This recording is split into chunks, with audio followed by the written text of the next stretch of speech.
తులసిరెడ్డి గారు, వీళ్ళందరూ కూడా ఇప్పుడు పార్టీలకు అతీతంగా రైతు సమస్యల కోసం, మద్దతు ధర కోసం పోరాడటానికి సిద్ధమవుతున్నారు.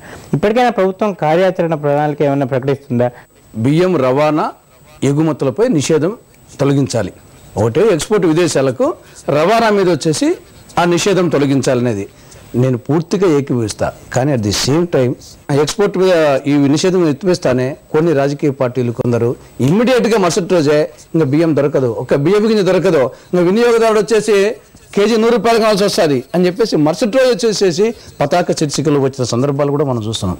వినియోగదారుని దృష్టిలో పెట్టుకొని ఒక్కొక్కసారి ఈ పాలసీలు కొంత ఇబ్బంది పడుతున్న వాస్తవమే. కానీ ఏమైనప్పటికీ కొంత ఆలోచించాలా. ప్రభుత్వం కూడా 15 లక్షల బాయిల్డ్ రైస్కు 10 లక్షల టన్నుల రా రైస్కు వచ్చేసి ఎక్స్పోర్ట్ చేయమని చెప్పేసి గవర్నమెంట్ ఆఫ్ ఇండియా అడిగింది. అది కూడా వచ్చి కొంత మేలు జరుగుతుంది. కాబట్టి ప్రభుత్వము ఇబ్బందులు ప్రభుత్వానికి ఉన్నాయి. అటు వినియోగదారుని ఇటు ఇద్దరిని పెట్టుకుని దృష్టిలో పెట్టుకుని ఆలోచించాల్సి వస్తుంది. కాబట్టి కానీ ఫైనల్గా వచ్చేసి ఉత్పత్తిదారుడు ఎక్కువ నష్టపోతున్నాడు.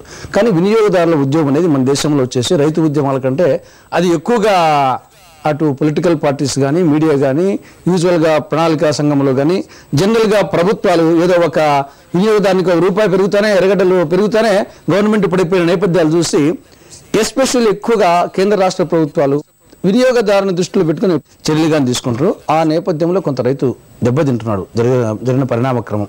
దీని గురించి సమన్వయంతో చేసుకుని పోవాల్సిన అవసరం ఉంది. ప్రభుత్వ కార్యాచరణ ఏ విధంగా ఉంటే మన రైతు బాగుపడే అవకాశం ఉంది? వినియోగదారుడు వేరు, ఉత్పత్తిదారుడు వేరు కాదండి. ఇవాళ ఉక్కున్నది. మనం ప్రభుత్వ ఇళ్ల పథకాలు పెద్ద ఎత్తున పెట్టాం. ఏ గవర్నమెంట్ కూడా పేదలందరికీ ఇల్లు కావాలి కాబట్టి ఉక్కుని మీరు కేవలం 5,000 రూపాయలకే టన్నుకి ఇవ్వాలని చెప్పి నేను ఆంక్షలు పెట్టిందా?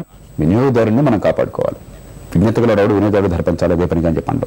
₹1 ₹2 పెరిగితే పర్లేదు.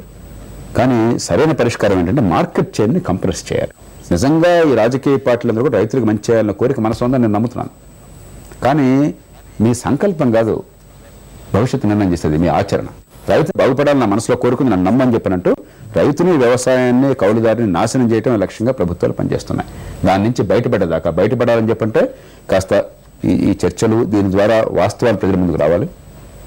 ఈవేళ వ్యవసాయ రంగంలో ఉన్న పాపానికి తలసరి ఆదాయం 60% జనాభా వినియోగదారులు, ఉత్పత్తిదారులు అంటున్నారు. ఈ ఉత్పత్తిదారుల తలసరి ఆదాయం ₹16,000 సంవత్సరానికి, నెలకు అనుకుంటాను. వ్యవసాయం బయట ఉన్న వాళ్ళకి తలసరి ఆదాయం ₹1,20,000 ఉంది వేళ. ఇది ఇంకెంత పెంచుతారు మీరు? ఈ గ్రామాలను ఎలా బాగు చేస్తారు? అసలు పేదరికం ఎట్లా పోతుంది అనుకుంటున్నారు?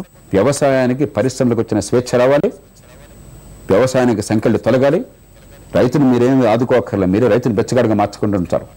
రైతు తలెత్తుకుని ధీమాగా బతకాలి. ధాన్యానికి మద్దతు ధర విషయంలో రాష్ట్ర ప్రభుత్వం రైతులకు న్యాయం చేయాలనే విషయంలో అందరిది ఒకే మాట. అలాగే కొనుగోలు కేంద్రాల్లో ధాన్యానికి మద్దతు ధర దక్కేలా చూడాలని నిపుణులు కోరుతున్నారు. ప్రభుత్వం కొనుగోలు కేంద్రాల్లో మిల్లర్లు, దళారుల ఆగడాలకు అధికారులు కళ్ళెం వేయాలి.